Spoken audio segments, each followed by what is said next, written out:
Hello, and welcome to Andrew Broussard Watercolors. Today, I figured we could do a beginner step-by-step approach to landscape painting, where I'll kind of just show the bare basics, stuff that I kind of either do before the camera or maybe pause the camera for.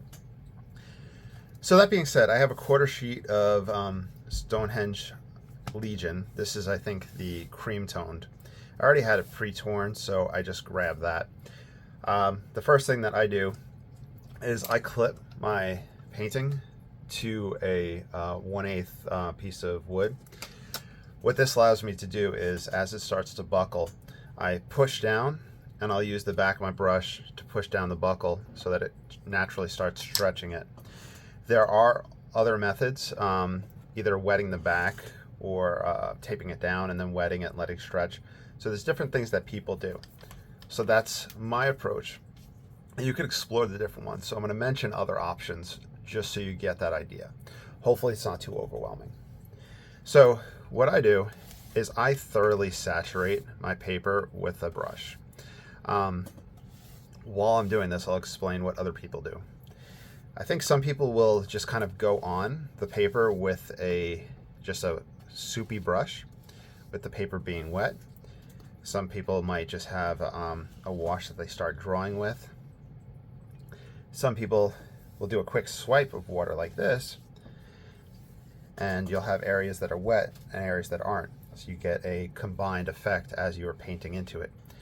I've seen David Usher and Alan Owen do that in particular. So if you want a lot of the whites of the paper and a lot of kind of glistening, that is kind of a good way to go about doing it. This complete wetting, I must have picked up from Stephen Cronin. Where I'm not sure off bat if ranson did a complete wetting beforehand. Sometimes I have difficulty because I'm at the point where if I start watching other people's techniques, it starts kind of discombobulating me with mine. You get to the point where if you're watching a lot of different painters in general, that can hurt. So that's just something to keep in mind. Also, if we left it wet, I think another person that leaves it wet but puts masking fluid down is Rick S on YouTube, and he has a Facebook page. If you just type in Rick S Watercolor, he's fantastic, and that's an alternative approach as well. So with this technique, the people that I had gotten it from would put a wash of raw sienna in, and at this point I'm debating, I think I'll use the Ron Ranson palette. Speaking of palette, this palette, last time I put anything on it or wet it was a week ago at the Alma Festival when I was doing demonstrations. I used the butcher tray so I can have all my paints lined on the outside, and then I just come in on this inside. Now, I didn't give this brush a good washing after the Alma Fest, and it's about 5 years old, so hopefully it'll loosen up. But you can see, if I'm pulling off of a pan, I'm not getting heavy pigment concentration. One thing you can do is take a spray bottle and put it on top of each. Some people will wet their brush and drop it on top if you don't have a spray bottle. I think some people even use eyedroppers. I think one bit of advice, and I think it was James Fletcher Watson, was when he was out and about, he took hot water and an oil painting brush, a thick brush, to kind of scrub the pans and loosen them up and get them all soupy. You can also use it directly from the tube, which is definitely the preferred method, I think, because that really gets you to go with a lot of pigment and really play around. So I'm just going to pull this one off of the dry pan, so I won't put anything new in it. And when I use my hake brush, once I get that water going, I don't really re-wet my hake at all. So with raw sienna, I'm going in. Now, a few options here. You can plan out your composition. You can work from a photograph, you can work from memory. You can sketch a little pencil outline of what you want. You can even do a pen outline, whatever you want to do, whatever you want your style to be. And you'll naturally start to gravitate towards that. And I'm not sure if it's out of perceived thoughts, or if it's just a matter of the subconscious being like, you know what, I really want to make sure I have it completely covered with water, or I want to make sure something else is taking place. Anyway, so for me, this is my most used method, is just start putting colors into that wet and wet. Other people, mentioning Stephen Cronin, probably Joe Menza, Matthew Clemens, they would do a dry off at this point after they kind of get initial wash in. Maybe they'll feed in some ultramarine,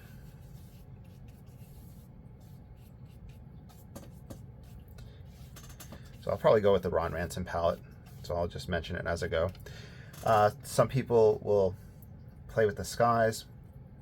I personally think, for me, the wet and wet is the best way for me to go with skies, personally, because here it diffuses and has an interesting effect that I like, and if I paint over it dry after it dries off, I feel like I'm just going in the wrong direction. So that's just kind of a subconscious thing for me, where once the sky's put in wet and wet, once I dry it, I'm really not fiddling around with it. You may note in a few videos I might say, I don't usually mess with the background at this point, but here I am. So that was a little bit of alizarin fed in there. I don't know if I don't think burnt sienna is one of the original colors of the palette, but I think it does show up in the books. So I'll throw a little burnt sienna in the sky. I'll make this a little colorful because it's a dreary day down here. Now, as you do this, for me, I prefer to kind of wipe back and forth and create effects. This I picked up from the oil painters Stuart Davies, Dennis Sheehan, where they will put the pigment, the oil paint, thin down on a very smooth surface, maybe like a sanded gesso board, and they go back and forth with adding and subtracting. The lifting out of clouds, I personally cannot think of any watercolors that do it at the moment, but that's from people that I know. I know that it's something that takes place and happens. So hopefully y'all are still with me and I'm explaining this a good way. Now, in my approach with using the Ron Ranson palette, I take a cue from James Fletcher Watson, and I do a mixture of ultramarine and light red oxide. This creates a distant purple, which I find works very well. I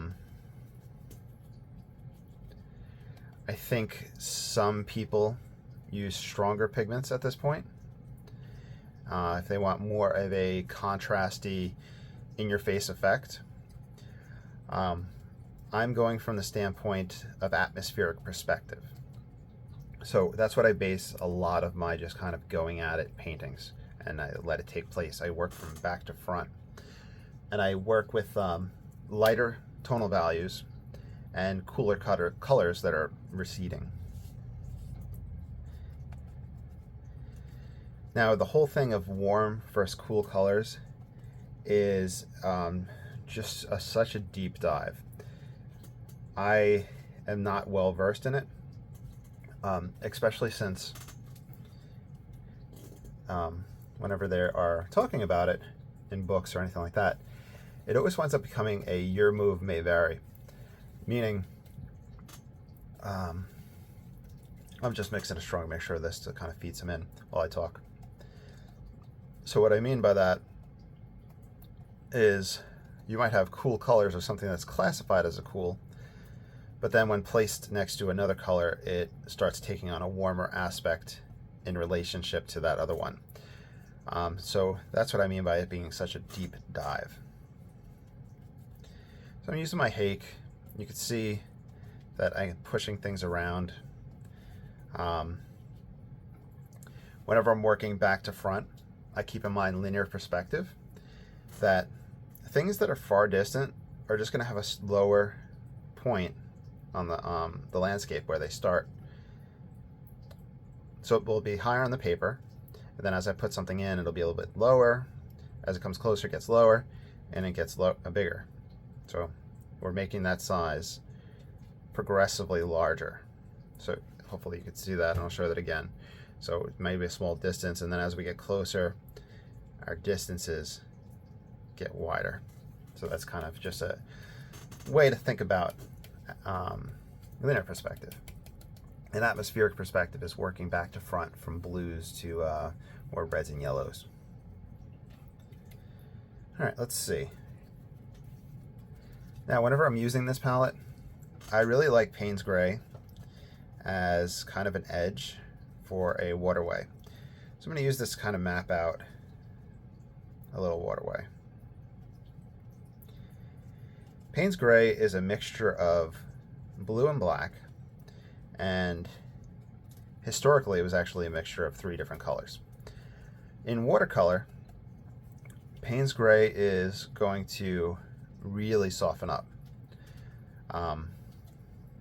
Ron Ranson would use Payne's Gray in his clouds and use it straight from the tube, and people would, he wrote in his book that people would gasp at how much pigment he was putting in. But being wet and it having to dry, it goes through what's called a tonal shift. So the best way to describe it is this. You have a sidewalk or a blacktop, and it's dry. But once it gets darker, wet, it looks darker. So that's something that you want to be aware of, that this is going to dry lighter than what I'm putting in. And different pigments dry different rates. So knowing your pigments and doing experiments with them is very, very helpful. If you're not filming, because I'm filming with my cell phone, you can take pictures throughout so you can compare at different stages. For me, I usually say, okay, I'm going to do a dry off. I'm pausing the camera. See if you can see the difference in the tonal shift. In the wet and wet phase, a lot of scraping and scratching can occur. You can have just a cut piece of hotel room key card or credit card. You can use your fingernail, and you can use homemade items. I have a homemade item that was made by Mr. Mark, the blue triangle that gets used, but I think it's in my stuff for the Almafest. So now here is where you learn about the moisture content of your painting itself. For me, I do a few things here, and I'm looking for my brush. So here's the #1 rigger. It should be clean, but you can put it in and you can start moving things around. It's not the most perceptible movements that are taking place. It's kind of just very soft effects. How much of it shows through at the finished product is not the most, but I personally feel that it helps me create a scene that is real to me. So I'm starting to create a real place in my mind. I can also take the #1 and put in a little bit of pigment as well. Let me grab some Payne's Gray just so you can see that better. So you can see that I can put it in. And when I put it in, it's going to be soft, it's going to diffuse, it's going to dry lighter just like the other stuff, but it's just very quick, simple effects.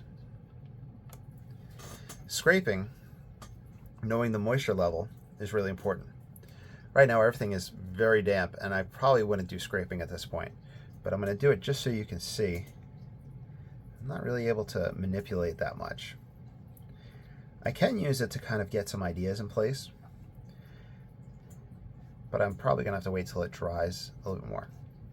Pushing pigment around is a good use for that as well. Scraping if I use the hard edge, it's going to try to backfill into that. So I put that line there. Hopefully that shows up, but I'm kind of on the lower side of pigment. So if you want a dark value for a tree trunk, a branch, grass, you can kind of get that effect in this stage to prepare for down the line. But one thing that I try to avoid, but you may want to explore, is if I scrape in these trees, the pigment softens up when it dries off, but those scrapes are dark and it becomes too contrasting in the background for me. Okay. Now, so I did the hard scrape for you to see, the sharp edge. Let's see a round one. So round, it's still really wet, so it's backfilling. If we were at a drier stage, you'd have better success. All right, so I'm exploring with the ranson palette. I'm gonna grab some burnt umber. Probably deepen it with a little bit of Payne's gray. And you can mix it with ultramarine to get a gray as well. The greens from this palette would be your lemon yellow with your Payne's gray or ultramarine blue. I think raw sienna with the Payne's gray will give the illusion of an earthy green. So I'm getting a stronger pigment. The burnt umber is really just kind of, for me, a warmer color. So it's going to come closer in the picture plane. So I'm looking at those two things right now. And we're going to go less for detail and texture and more for just the bigger picture happening here. So my goal here is that we have the distant trees. We have some that are slightly closer, starting lower on the paper, and it's warmer or more darker value. And then we can continue moving forward. In fact, let me grab some burnt sienna, just so you can see how that compares to that burnt umber. So it's so warm that I'll start pushing that back.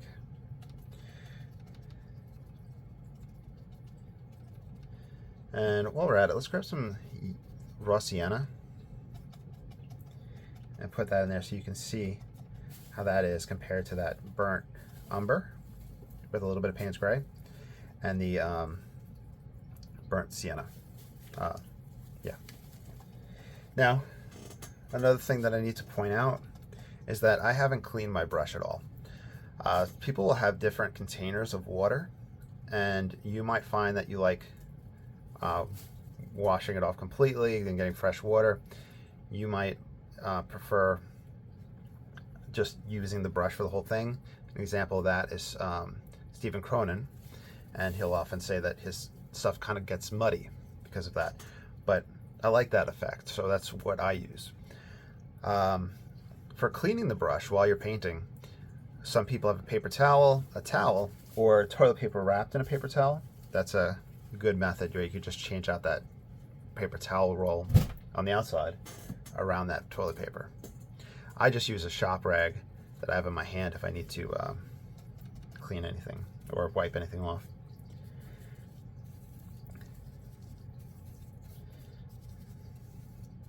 Now here's some things to keep in mind. While I put in some Payne's gray at the base of these, just bringing this a little bit closer with that darker value. But remember, Payne's gray is going to dry a lot softer, so we have to watch and prepare and see what happens there. The other thing we need to... Ham, you going to knock stuff over? Yeah, I did. Sorry, where was I?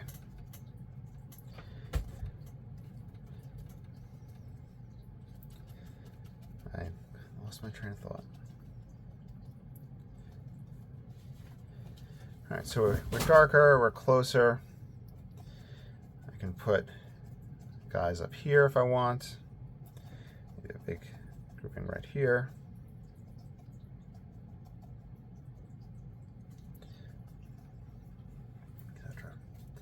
Oh, I grabbed some yellow ochre. Let me try to clean that off of there with the raw sienna.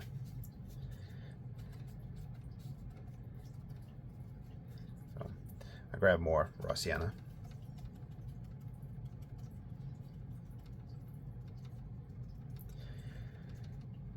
And you can at any point dry off. You can lift and completely erase, essentially. You see how I'm pulling that out? So you can do whatever you want with this. If we did a dry off, you can add areas of water and then wipe that back. Let's just get a little bit just so you can see. Now, my trick, and I'm not sure where I picked this up from, was that if you put water into a wet paint, if you're painting wet and wet, you can get cauliflowers, which, let me see if I can show a cauliflower.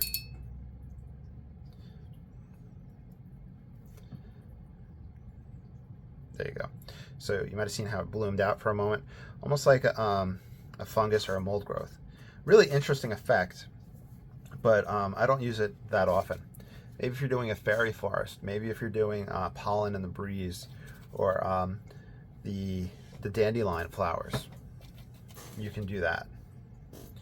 I've also, I don't know if I've seen it or thought about it, where if I was doing a pine tree, you can sprinkle that on and it kind of gives the pine cluster effect, the pine needles.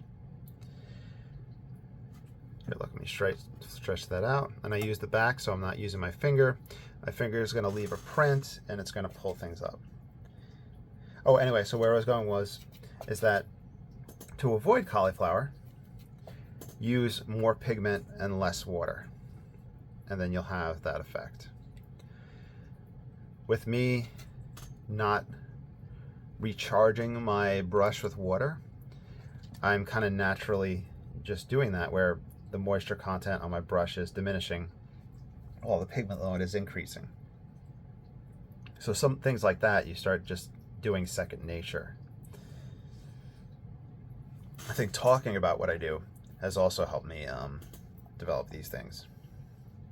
Within teaching, we talk about how if you hear something, there's like a % of retention. If you see something, there's a % retention. But if you actually speak it, there's like a 70 or 80% retention of things.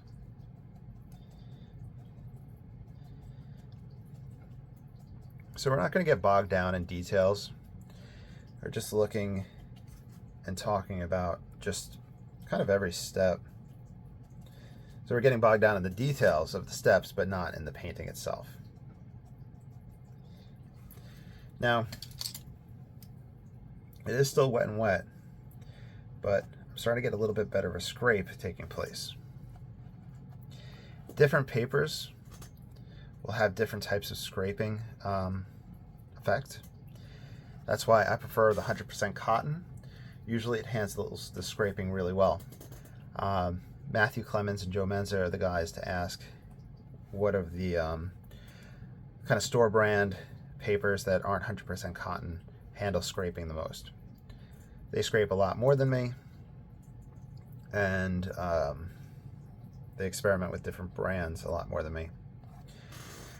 I think the one that David Usher and Stephen Cronin was like the Fabriano Studio, which was 20% cotton. Now, cheap paper from the store might do what's called pilling, where it just can't handle the wetness and it starts peeling off. So I would recommend the first thing being at least student grade watercolors like Cotman, the White Knights, the Van Gogh. I consider Da Vinci brand in that because of the price of those. But they're definitely not student. But they're all good, all those brands, from what I've experienced and from what I heard. But having paper that could handle the wet and the scraping is very beneficial. I'm taking the Payne's Gray and just putting a little bit of thought into here.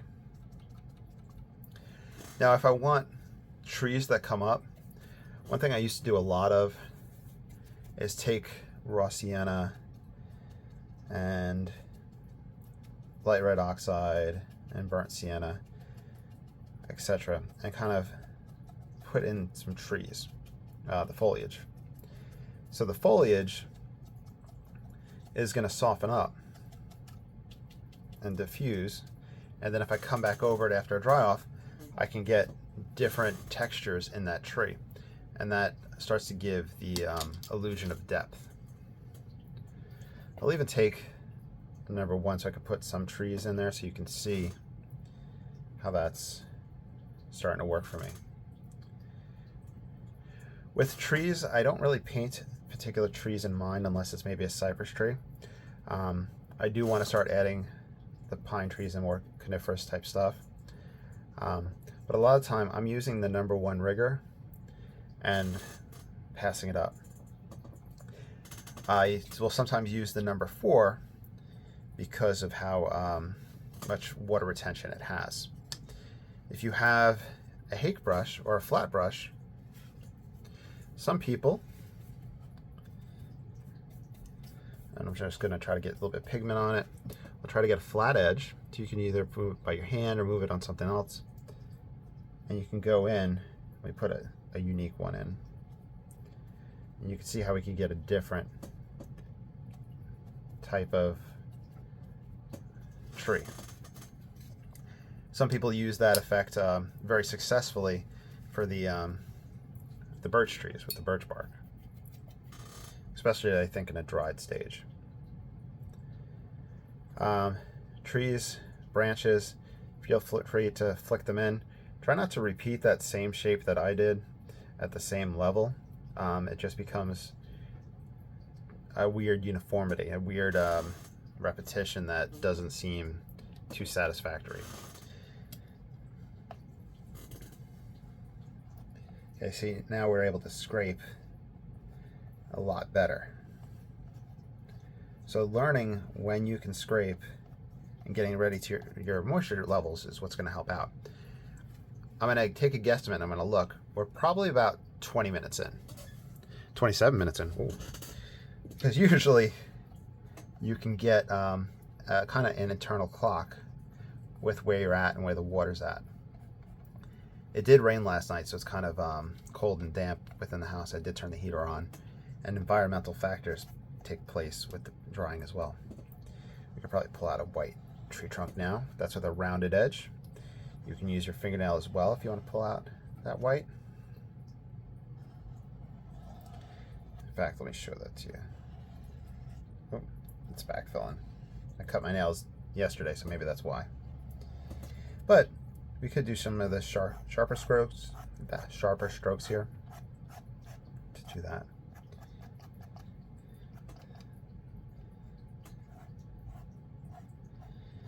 And I'm deliberately putting some darker strokes right here, the sharper edge, so that when that softens, we'll get kind of the illusion of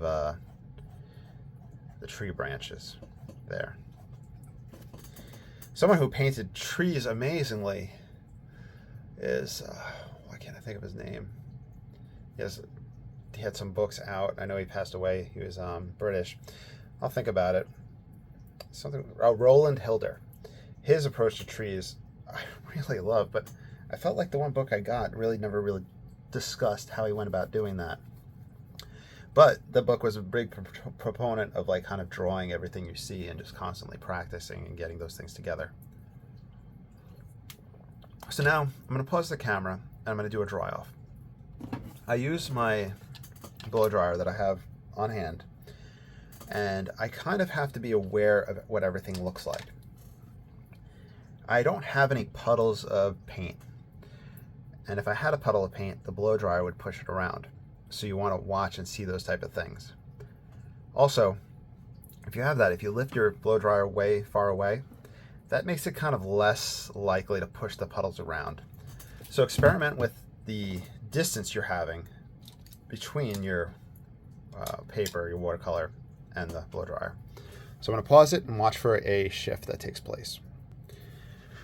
Okay, so let's kind of discuss a few things. So you might want to backtrack and see if you see any tonal shift from before the pause and after the pause. Here's the harsher scrapings. that backfilled, and I told you how that would be a darker effect.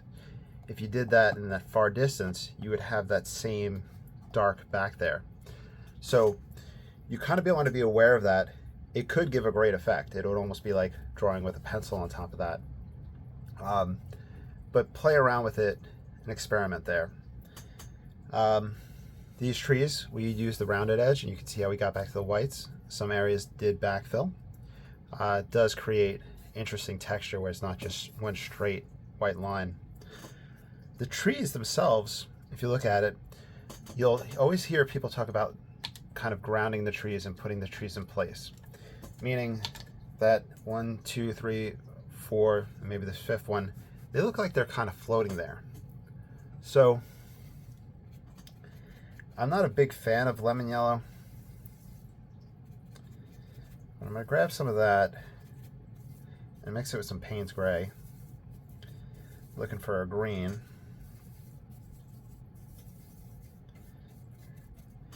And there's no, I don't know if I mentioned it earlier, but there's no set formula for mixtures. Another book that I read had said it best. I don't give people recipes with paint mixing because the brands might differ, the environmental factors differ, just the amount of water you have on the brush or the palette affects it differently. And how it interacts with the colors around it is different. So just be wary about having a direct formula of this quantity to this quantity. Play around with it and see what ranges you can get. So I put this in at the bottom to help start grounding it. And if I go over the same area, I'm just going to do it right here. You'll see that I lose texture marks there. And if I was to paint in that, that's essentially a wet and wet area. In fact, I'm creating areas that I could scrape if I want. And you can see that in here too. You can also grab another color. Let's grab some burnt umber.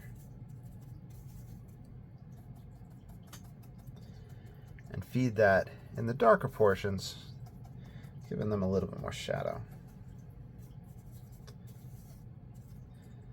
Let's get some Payne's gray in there. And you see how these tree marks soften back. And if we pass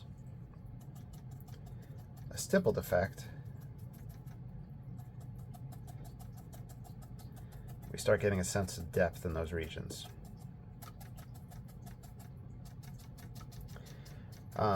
If you're using a hake brush like this, just make sure you're changing up the texture so it's not the same repeated texture. You can use the fan brush. You can use a round brush on the side, a squirrel mop, and kind of catch the paper for a dry brush effect.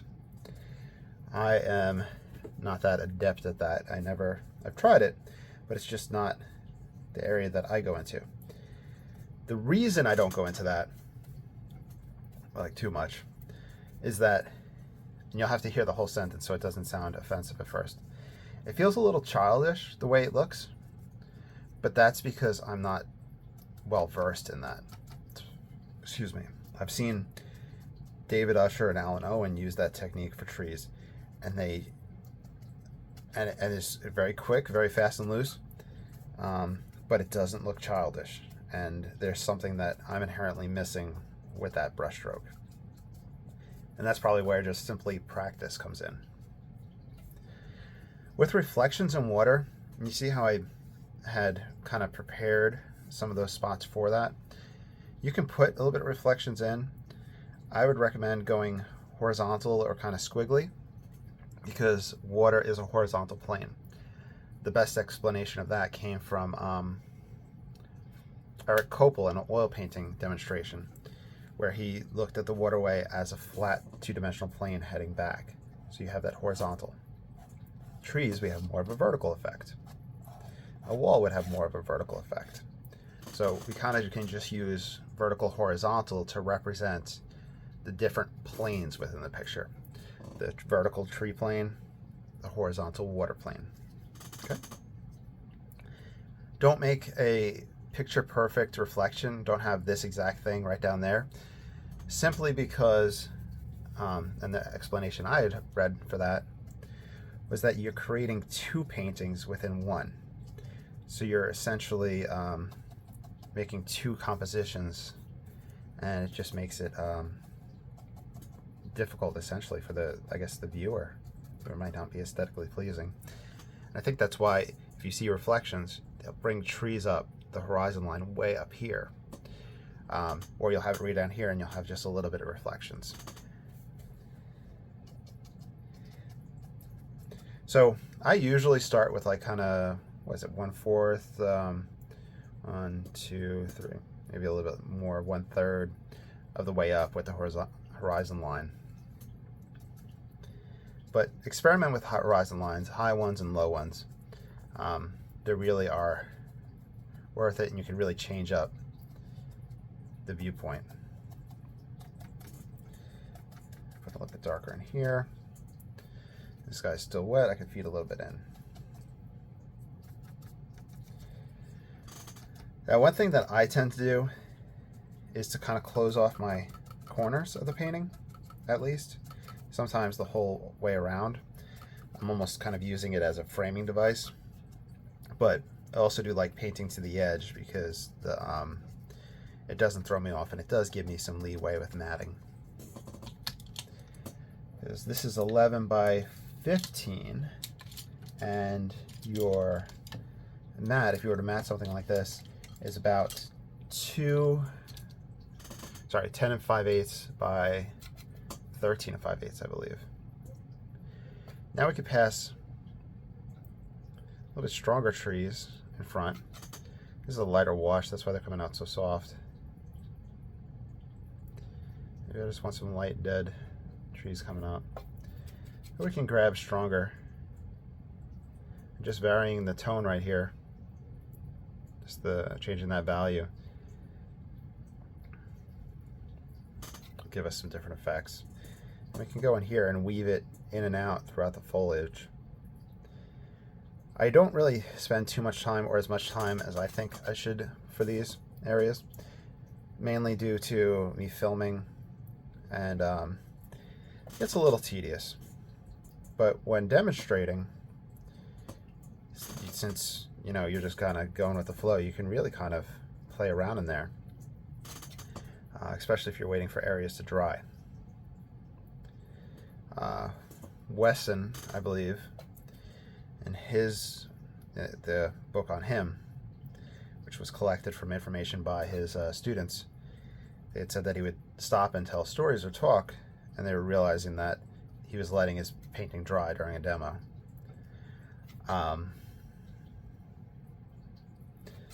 James Fletcher Watson talked about painting on location and using the heater in his car to dry it off.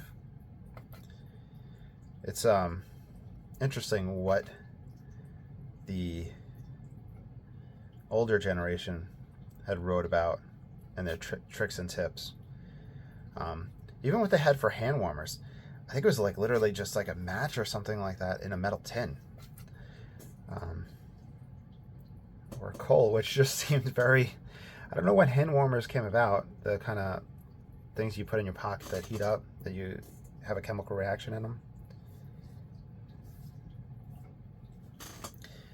Now, let's do a dry off and see how this layer changes. Okay, so that was our kind of second layer. I do about 3 layers. The reason I know that is Joe Menza pointed that out to me. Whenever he watches, he's like, you do 3 layers. I'm like, okay. So I'm just going to try to get stronger pigment. This is where there's kind of like water in different areas of the palette, and I'm just kind of grabbing whatever I can.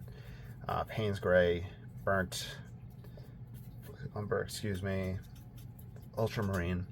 I'm using the number 4 just because it's going to help me create some bigger trees. I'm going to start here. You see how I kind of getting it to dance along. Different people have different strokes, and the tree, unless it's like a very specific type of tree that just shoots straight up, you notice that a lot of trees have a lot of characteristics. Especially since it's fall and Halloween, not Halloween, fall and now heading into winter and Christmas, Thanksgiving, etc.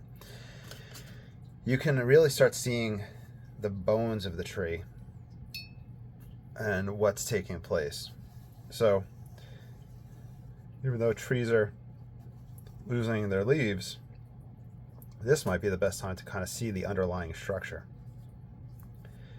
Kind of like how in an anatomy class, life drawing classes, you'll have studies of the bones to see how things are sitting upon the bones. There's the anatomy of the face to know where the different points are going to protrude, or where you probably have a higher concentration of blood, so maybe there's more color in that spot. That's what the portrait painters talk a lot about.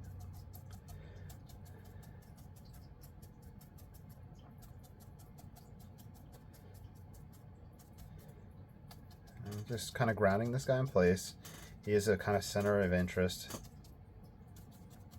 We do have what's called an S-shaped composition coming back here, so you're wondering what's going on in the back.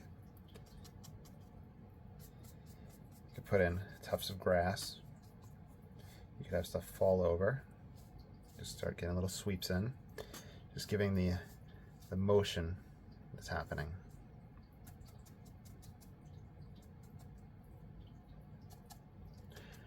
One thing that I don't do, that I'm thinking about now, I watched a really great documentary on, I don't think I finished it. It was, because it was like nighttime. And it talks about the Dutch development of atmosphere. And it also makes me think of like Stuart Davies and others who have kind of a windy, breezy effect with either the sky or the trees with a movement taking place. Mine's kind of more moody, but more, I think you would say, calm and just a moment's taking place.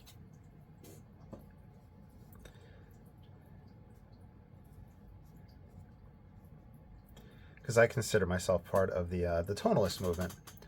But David Dunlap, who has amazing oil videos on YouTube, I don't know if he does other pigments, other materials, but he had one where he was putting trees in, a horizon line and then a sky, and he was doing these side brushes in the sky to get movement, and he was doing an effect with the trees to cause that movement. It was very cool.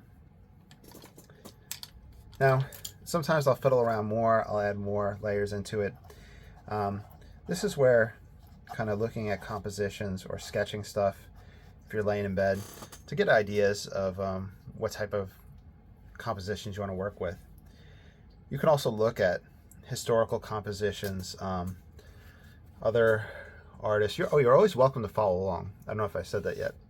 You have my express permission to do that. In fact, you have my express permission to put your own name on the painting and to go ahead and sell it. So I want you guys to have fun and to have money for art supplies. And that being said, if you enjoy this, I have the Patreon down below if you want to support. You could also support through PayPal and the Super Thanks on YouTube and Venmo. I'm just throwing it out there. Somebody was kind enough to donate last week, and that really helps with art supplies. And thank you to everybody on the Patreon that donates, because once again, it helps with art supplies and allows more of these videos. So let's do a pause. We'll look at the last dry off and then we'll sign it. All right, so it went the way you can tell it's dry. Feel in the back of your hand. Some areas a little cool, but it's okay. Now, when I sign these, I usually hide my signature within the painting somewhere. This is because I don't know if it detracts from the painting or not. But that being said, whenever I'm at a market, people will ask, "Oh, why don't you sign it?" And I'm like, "Oh, I'll point it out," and I do sign the backs. But I'll make this one more glaringly obvious. So, somebody had pointed out on a printmaking forum somebody had just gotten dry point prints, vintage or really beautiful ones, and they were asking if anybody recognized the signature. And somebody commented that that artist had wound up spending so much time working on a signature to the point that he's now unrecognizable. You can't make out the signature. So if you're signing stuff, make sure it's legible so that people down the line can check it out. People do request the dates on them. So 11/11/23. I'm using a Micron pen to sign. This is a number 1, which is kind of a brush tip, which I don't prefer, but it's kind of what I have on hand because art supplies ship throughout the house. So on that note, I hope you enjoyed. If you have stuff like that and it's throwing you off, you can add little trees. Little birds. Just make little V shapes, and there you go. And we are done. I hope you enjoyed. Please like, subscribe, follow, and I'll talk to you soon. Bye.